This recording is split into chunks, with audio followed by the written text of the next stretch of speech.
I'm here. Wait till I'm sat down. Welcome to the Roundabout podcast, Joe Madden. Pleasure to be here, mate. Pleasure to be here. Thanks for coming on. No worries at all, mate. So just to get an idea then, from your perspective as a personal trainer, so this is going to be based on habits. So it's just trying to understand really how it's important to you and to make sure that you follow them habits and stick to a routine. Yeah, of course, mate. So obviously being a PT and a online coach, most of the things that I teach and with changing people's lifestyles and whether it's a body transformation or they want to feel good about themselves, it takes a different way of living. So you've got to build more habits. So one of the first books that I read into when I was becoming a personal trainer was that Atomic Habits by James Clear. And it opened my mind a bit more on how to develop better habits and how to transition it over to my clients, not just from myself personally. But yeah, it's obviously very important in the business I'm in. It's an interesting book, like you recommended it to me, and I've just finished it. And what like stood out to me, it's sort of like your habits define what your success and, you know, even your career, everything in your life. So the things that stood out to me was sort of like where it was saying the 4 laws to follow.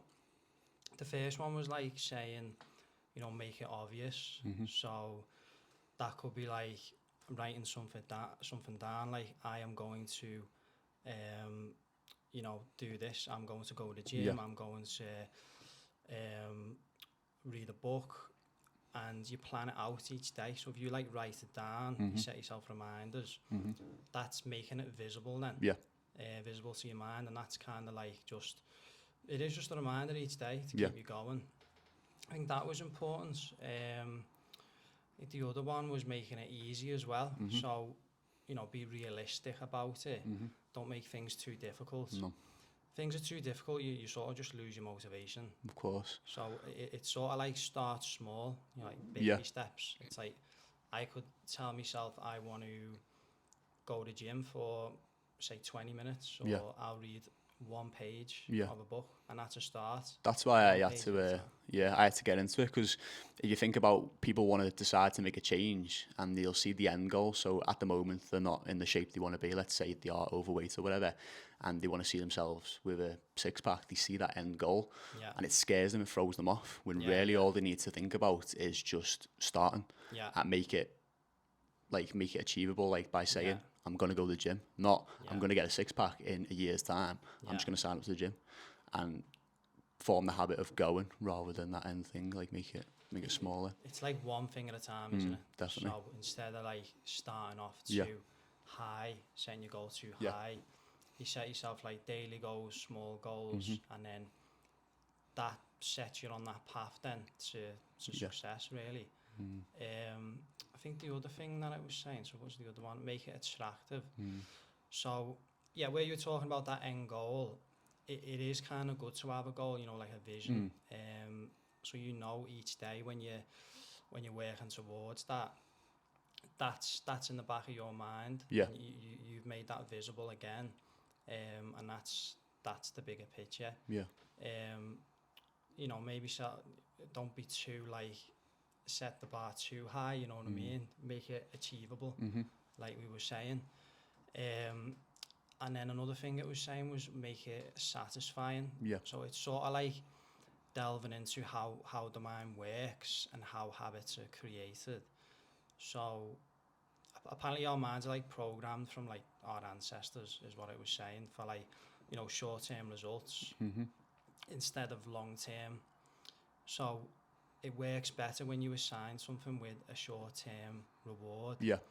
I think you mentioned it as well, and I started doing it. It did really work well. You mentioned it on your story, and it was like if you work for like half an hour solid, and then give yourself a 10-minute break after it, you're giving yourself that reward. Say if someone wants to, like, I don't know, watch a bit of Netflix or like go on YouTube or Instagram, or helps massively, doesn't it? Or go for a walk, or anything they like enjoy doing. Something completely different to what you're doing. Doesn't matter what it is, just something you enjoy.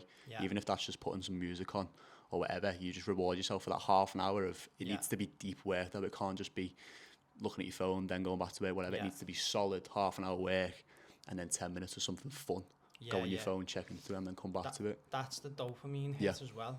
So that's how habits are formed, basically, through the dopamine hit. And just going back to where I was saying, make things easy, like make it accessible. There's ways you can sort of flip that. So say bad habits, make them difficult. Create like friction in between it. Just as an example, like I love Nutella. Yeah, don't we all? It's like murder a whole jar in one sitting if I'm not too careful. I'll be there eating Nutella all night, you know what I mean? And like, if it's there, I'm gonna eat it. And then same with like drinking fizzy drinks and Vimto and all that. And I thought like I can't stop, you know what I mean? Like it's addictive. But then since I just stopped buying them, it's making it difficult. I've got to go to the shop now. When I'm craving it, it means I've got to get in my car and drive to Asda or whatever. Like out of sight, out of mind, innit? It's like, just it's not even worth it. Yeah, it's like, I'm not doing that. Fuck that, you know what I mean? But like that sort of incesting as well. That's just an example. Maybe not the best example, but there's loads of different. No, it's right though, mate. It talks about your environment. So if you're keeping Nutella in your environment, you're gonna want Nutella. It's like they talk about smokers in that book, don't they? If you're in a workplace where everyone's having smoke breaks every 10 minutes and whatever, you're likely to pick up smoking because you'll want that break. It says you pick up, but that's another thing. You pick up habits off the group. That's a social thing, because basically from years ago, like again going back to our ancestors, like in the tribes and whatever, you always had a better chance of survival rate being with the group and acting in ways the group act. So if that's your circle, naturally you're going to pick up them habits subconsciously. Could be bad habits, they could be good habits, you know what I mean? But I think that's another important thing. It's like your circle that's around you. Definitely. And making sure that doesn't take over, you know what I mean? It can be difficult. Like I'll always link it into like my business and PT and stuff like that, but it's true, mate. It's like when people do reach out, it's not a journey on their own, then it's with me, and then they're with a group of like-minded people that are part of like the team, and then like you get the WhatsApp support group and stuff like that. You're in an environment where other people want similar goals to yourself. They might be in a family where all the family are unfit. They don't even know what, they've never been to the gym in their life, and they want to make serious change about themselves, but they're stuck in that environment. It's very hard to get out of. The second you start surrounding yourself with people, making friends in the gym, reaching out for a coach and stuff like that, that's just one example, but you're in that environment, then it's very hard to get out of that environment then, and it's a positive change though. It's a positive habit. It's like addiction, like gambling and that. So they create friction by, you know, barring themselves from all the gambling. They can't gamble no more, and it's an effort to do that, and then eventually the habit fades away. Then it disappears. And then it's crazy, isn't it? It's saying like it. You know, it takes weeks really, sometimes months, and it's easy to get back into a rut and get back into the habit. And it was saying like, don't break the chain. No. So, you know, if you've got a routine, you know, you have a day off, but then don't make it 2 or 3 days. Don't make it a week. That turns into much longer, and then the habit's gone. Then it slips away. And that was, it was going into as well, like motivation, and like it's important to be motivated, but motivation doesn't get you the results. Like it's about dedication. And it was saying the only discipline. The only difference, and it was talking about like a study done on like basketball players and professional athletes, and he was like, what he was talking about was saying that the only difference between them is that the successful ones and the unsuccessful ones is the successful ones show up. Even when they're not feeling motivated, even when they're feeling down, they still sort of carry that on. It's like will beats skill. You know what I mean? It is. It's with them showing up to training though. It's a habit of just showing up. So it becomes a natural instinct. Like you'll do things without even noticing all the time. You'll get into the car and put the radio on straight away. Every time you get in the car, like without even realizing, like you'll wake up and you'll check your phone. It's a habit that you've built. You need to swap out for certain stuff. So for them, turning up for training is just yeah, you're tired, whatever, but the habits, the routine that leads up to them going to training, like putting the stuff in the bag the night before, getting the shoes ready, whatever, that's just engraved into the motor pathways, and it goes on. It's good to have, like, it was talking about work, like environments and that. So when we first started working from home, I was on my laptop and I was so used to just sitting at home, like watching TV, binge watching Netflix, and like, you know, that you're just in that lazy environment. And then to have me work there as well, my laptop, I'm like, this is in front of me, and I'm just gonna like stick the TV on or go on my Xbox. And I wasn't getting work done. So how I had to change that, I had to create like a proper working area, you know, get a desk and everything, get it set up, and I sort of like mirrored my work environment. So I knew when I like sat at the chair, sat at my desk, I'm gonna work then, and it worked. You know what I mean? For me, and it was like saying I have different areas for different things. You know, area to train or exercise, that's the gym or whatever. And just creating different habits, because your mind then knows this is what happens when I go to this environment. But yeah, like that with the training and that as well, like all the basketball players and that, they're like, they've got that drilled in, and that's what it comes down to really. And it was saying that like practice makes perfection as well. So you can like, I'm not going to get in shape talking to you like about like the gym and that. Like, that's not going to get me in shape. You need to put it into action, don't you? Yeah, it's good to like have a plan and like get into things, but like it can be too much. You know, you can waste your time. I could be speaking all day about doing, and I'm not doing it. So I always call that, it's when people overthink of it and stuff like that, that's paralysis by analysis. That's where you're thinking of every possible outcome, like what if this happens, what if I don't do this, and half of the time the stuff you're thinking about, it doesn't happen. It's just situations you create in your head. I can do that myself sometimes. I have attention to detail, and it can be like sometimes a bit like a perfectionist, but then it can backfire. Sometimes good in certain aspects, but then you find yourself you're not getting stuff done. No, I know exactly what you mean. And if you take too much on. Yeah, they done a study, and it was saying that like they had like a certain time frame to get. This one group had to take like say 100 pictures in an hour or whatever, and then the other one was like, you've got an hour to get the perfect picture. And like you've got all this setting, you know, they're there like working out, trying to get it right. And the other group who did the 100 photos actually produced the better photos. Because it's practice. You're improving your odds. You're improving your chances all the time. Like they're showing up. The trial and error. They've been told from the get go, don't be scared to fail. You just take pictures of everything. Like doesn't matter if it's bad, doesn't matter if it's good. And then they've landed on them good pictures, where the other guys have been told pressure. It all boils down to this one picture, and they're overthinking stuff. They're moving things around, is the lighting right, stuff like that, and it's that's where people go wrong. I always say to people, if they are looking to like improve things, don't think of that end goal. Obviously have that in the back of your mind, but people think too far into it. So don't think about the gym session and how you're going to feel during the gym session. It's going to be hard, you're going to be sweaty, it's going to be busy, there's people in there and stuff like that. Just think about going to the gym, and then when you're there, most important thing, showing up, you might as well do a session. Do you know what I mean? It's not everything's going to be it's not the same every day. Not everything's going to be perfect, and you learn from your mistakes as well. That's what makes people like masters in the skills, and that's what defines them, and that's what's like. I mean, I'm not an expert at it. I'm still like trying to suss it out myself, and I'm doing same. Little things that are like helping me. But it is all about your habits, like in your day. It's how much you can get done in that day.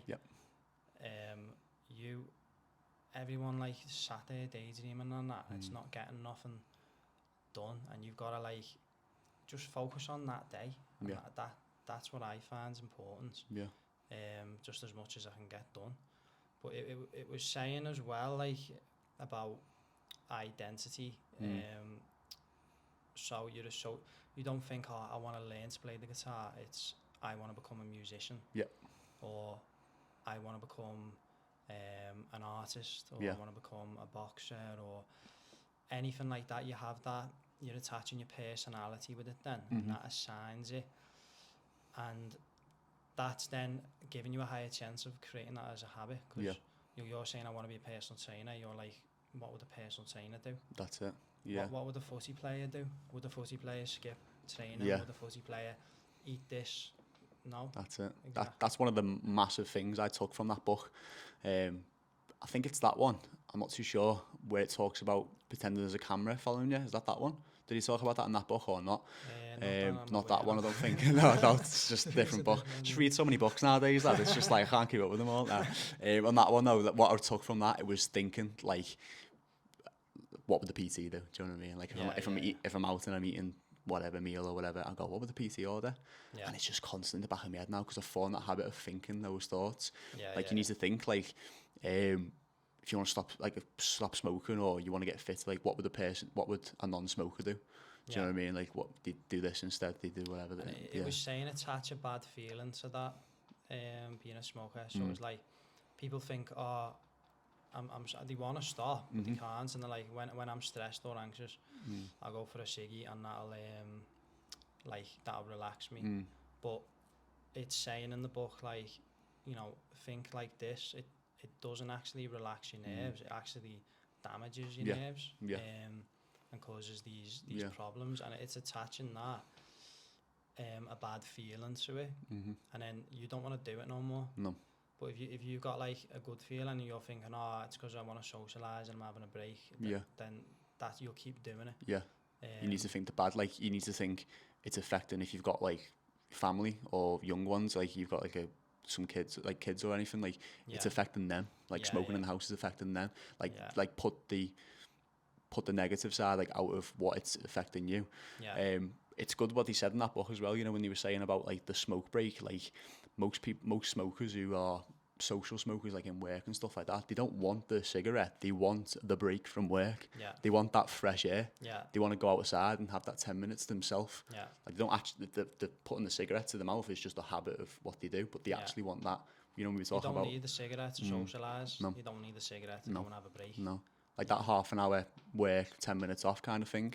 That's their 10 minutes off. They go and have a cig. Well, just change it to something else. Go and put your headphones in, listen to music. And that's it. They're just in that habit. But then it's making that transition, switching the habit to something else. That can be difficult sometimes. You got to really like commit yourself. And like, as I say, it's not easy, man. It's not easy. It's not easy at all. said than done. Like it's... What I took from it as well was the building on current habits.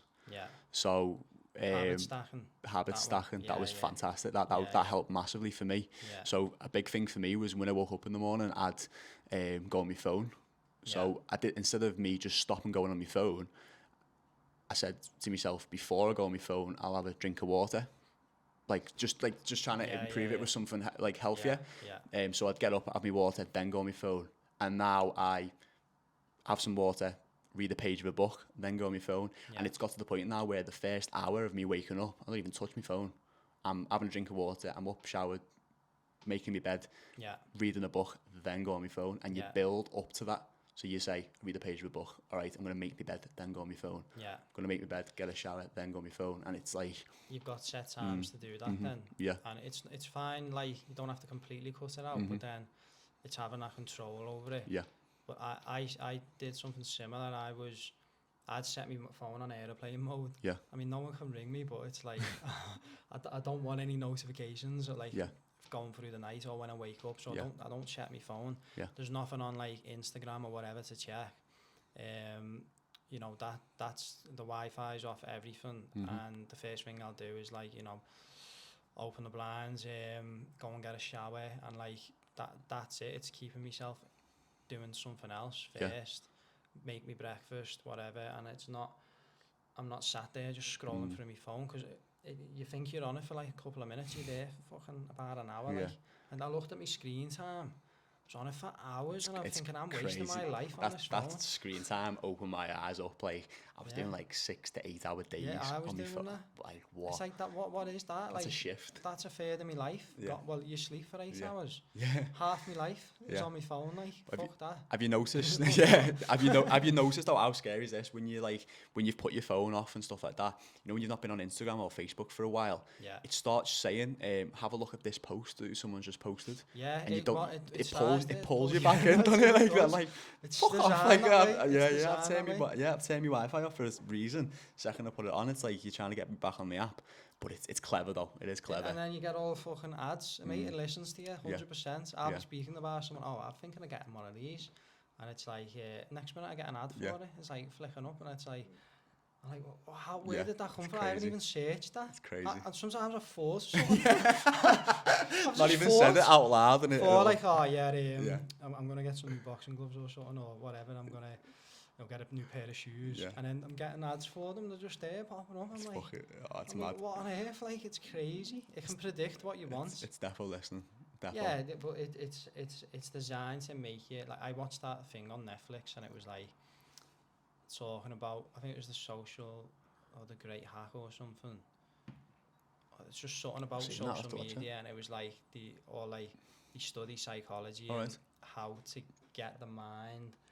You know, addictive sounds and create dopamine and stuff like that. And like when you refresh like the click of a like or something. Yeah, like the sound is a satisfying sound, and then the notifications you always want to see. You don't want to miss out, and it's designed to get your attention. Yeah. And it works. You know, what I mean? It's impossible. I tried to delete it for a week. And then I just ended up back on it. It's mad.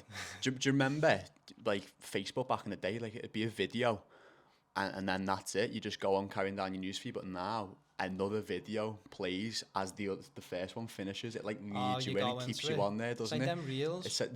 It goes on to the next one. Goes on to the next one, or it repeats, and it's like a constant like it's teaching you to go on to the next thing, go on to the next thing, like short burst of dopamine. Like you're looking for those little laughs, little giggles, like something happening. Like social media can be good. Like you can follow certain pages that you can educate yourself on, health pages, you know, personal training. It can be good. It's not all bad, but think of how much time you're wasting on it sometimes. And you're like, I could be doing other things. I could be getting work done, or I could be improving on myself. I could be reading something, educating myself, and then you just sat there on social media. You need to have like limitations with it. 100%. As I say, it is difficult. Like it's not easy. Yeah, there's a new book I'm reading now. I'm gonna give it to you for hopefully in like a future episode. We'll talk about it, and it talks about it's still habits and stuff, but doing something like at the start of your day that's working towards your goal. So, let's say boxing, whatever. Like you wanted to get better at skipping or whatever. So the first thing in the morning, do that thing towards the goal. So like get up, go on the skipping rope, and do whatever. And that sense of achievement that you get is gonna kick you off for the day. Then it's more than likely going to lead you onto more boxing things. Like you might do another skipping session, or you might go for a run, or you might book onto a session that you weren't planning on to do the day before and stuff like that. Cool. Just kicking off that day with a sense of achievement, and that's going to get you the ball rolling towards what you want to do. But that satisfying sound that you just said then, where social media is like designed it and stuff, that you can use that to your favour. So if you're trying to build habits and you write down what you want to do and make a checklist and tick it off. So you ticking that off and say, yeah, I've done that. It's a sense of achievement, and you want to do that again. It's linked to that emotion. You get a little shot of is it serotonin? Is it or dopamine? I think it's dopamine. Yeah, when it's you the achievement one. Yeah, so you want to feel that again rather than do the habit again. I tend to do that already. So I've got like a to-do list on my phone. It's always got stuff on there, and I never get it like completely done because something new pops up. Yeah. But each time I take one off, it's that like I've sorted that, and it's a good like feeling after it. Yeah. It's crazy what like can release dopamine. Like some people, if they paint a wall or they complete something, like they clean the house, they get that. Creating something like it's a sense of achievement. You sit back and you like, feel good after. Right. I don't know if you've seen that meme of that fella on the bed. And he's like that, and he's like, well, your mum's been having to go here for not cleaning your room for weeks, and you call her up and you've done it, and he sat there proud in his bed like that. It's like that, don't you feel, boss, don't you? You're like, it's right, hey, look how clean my room is, mum. But no, it's like that. It does work, and that's going back to creating the reward system, instant reward.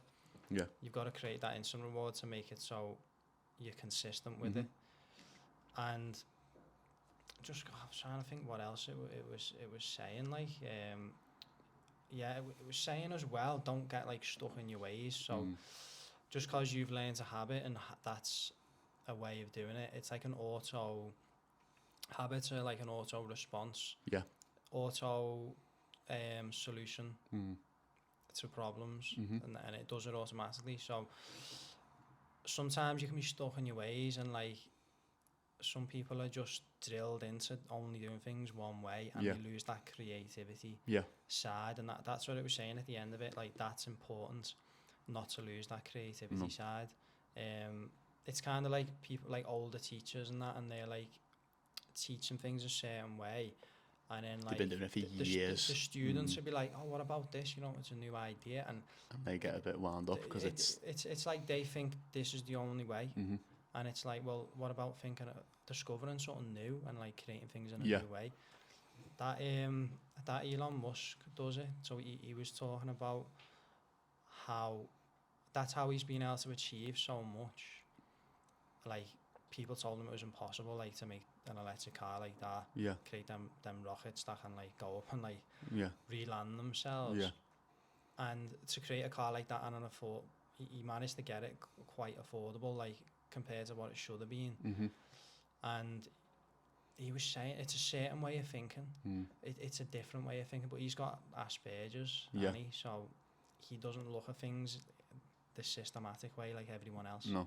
He'll like come up with something new, like a new idea. And that book, I thought it was interesting how that relates. It was saying like, just don't get stuck in that way. There's different ways you can do things. There's multiple ways of skinning the cat, do you know what I mean? And you've got to have an open mindset. Like, that's why people get so irate on, like, with competitions in professions and stuff like that. Like, you'll have two professors who are teaching the same subject, and one of them they're teaching the same thing, but they've both got their own angles, their own way of actually teaching it. They've got their own research, where they've got it from, and stuff like that. And they could be so hell-bent on just, I've been doing this for a decade, like, I know my stuff. Why would your new idea be anything different when it could be actually a breakthrough? That's it. It's important to know that, because if you think you're smart, then you limit yourself from learning anything new. You're not able to expand your knowledge. Yeah. It's like our personal trainers, like every personal trainer is different. Yeah, 100%. They have a different approach, and they all have their own angle at things, and everyone has different opinions as well, with the health and the nutrition side and what works best. Yeah. But you just got to look at the results. There's multiple ways of doing things. 100%. It all stems from core values and core education. Like, and then you coach the way you want to coach, and you find what works for the majority of your niche and your clients and stuff like that. But the PTs that get on with each other are the ones that are open-minded, like all the ones I know, open to ideas. Like, and I'll say, what about this, or what about that? So we you get on, you work with each other. But then you get other people that are like, my way's the best way. Your way's wrong. Yeah, and to be fair, that's what I like. When I spoke to people who've been in the game for ages, they've been like, the guys who are so hell-bent on just, I'm a sole trader, this is my way, this is whatever, they're the ones that don't do as well. You need to be connecting with other people, sharing ideas, and coming up together. It's like, this is why, like, with fat loss groups and stuff like that, like Weight Watchers and Slimming World and stuff, that's why people get results, because they're in a community of people who are in the same boat, want the same goal, they share ideas, they communicate, and it's like a positive journey. Slimming World's a load of shite, like, but it is like that though. And then the ones who do well are the ones who are like, we're still learning. There's always a lesson you can learn off 100%. Someone. You're not, you'll know something they don't know, and they'll always know something you don't, and it's like, you've got to share that knowledge. And that's the problem with some people, are just like stuck in their way. But like, Weight Watchers and that, man, like they people always, there's the problem with people though, they always end up coming back, you know, like they lose weight, then they put it back on. Yeah. There's no consistency. No. And that's... I don't want to get into too much, mate, but it's one of them, lad, like the point system that they have, and the sins and the signs, whatever they're called, and like you can eat a banana and that's like one sin, but a mashed banana is no sins, and it's like the same food, and it's just, oh mate, it doesn't make sense. But the reason that they always fall off and then come back and fall off and come back is it's because it's not sustainable results. It's like it's just aimed at getting weight off you, and then that's it then, and then and then you go back to your own ways, you go back to your old habits and stuff, because you've been pulled out of that environment again. You leave somewhere else, unless you've stayed into contact with people who you've met there. You're back in your old environment, you're back to where you started. You need to put yourself in a new environment, and it's about as an individual getting your own habits. And everyone works differently, so everyone has their own way of doing things differently. So just because one thing's working for you, like I've got to think of me as a person. Is that realistic for me? Will I do that? Will I enjoy that? No. So I'll do something that works for me. I think that's another important thing. But just getting like an understanding then what you see on a day-to-day basis with your clients, and what would you suggest? What are you seeing that works well for people, and how is that helping them? In terms of habit building, because I want to keep it to just that, start off small, be realistic. So if your goal is to lose weight or to put muscle mass on, have that end goal in the back of your mind, and what you want to look like, where you want to be, but look at it as week to week, month to month. Start off the little things. Don't think of the whole gym session or what you're going to feel like during the session, because it's going to be tough and stuff like that. Think about just getting your shoes on and going to the gym. But you're not like, it's not just about the gym. You're like understanding everything about their life and how, overall, the overall picture. You're sort of like a bit of a life coach as well. That's definitely the route I'm going down. I mean, there's only so much you can do. Like, you can get results. I mean, like, if you want to lose weight, it's being in a calorie deficit and stuff like that. Like, anyone can teach that. That's the basic science behind it. It's just knowing what situation that person's in.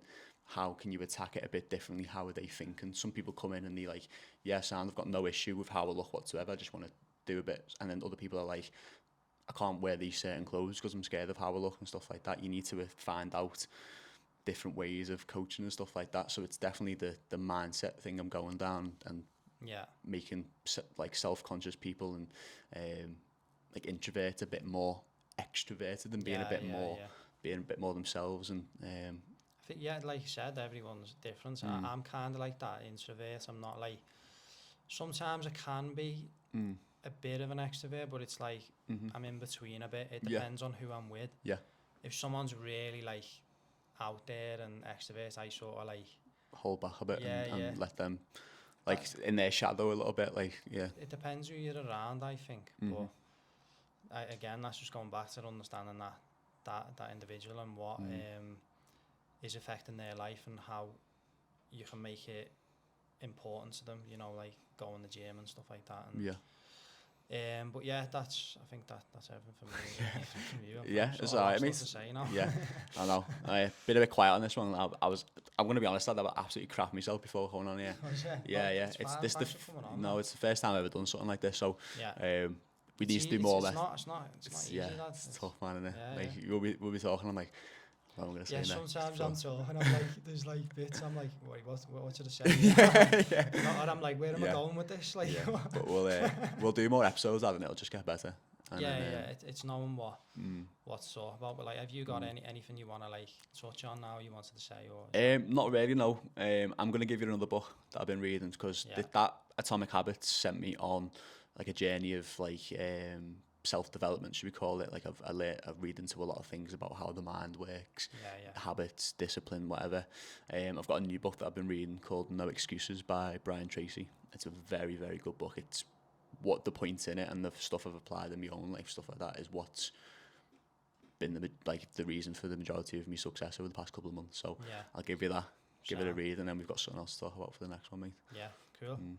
Thanks for having me, bro. Thanks for coming on anyway. Thanks for having me, bro. Cheers, mate.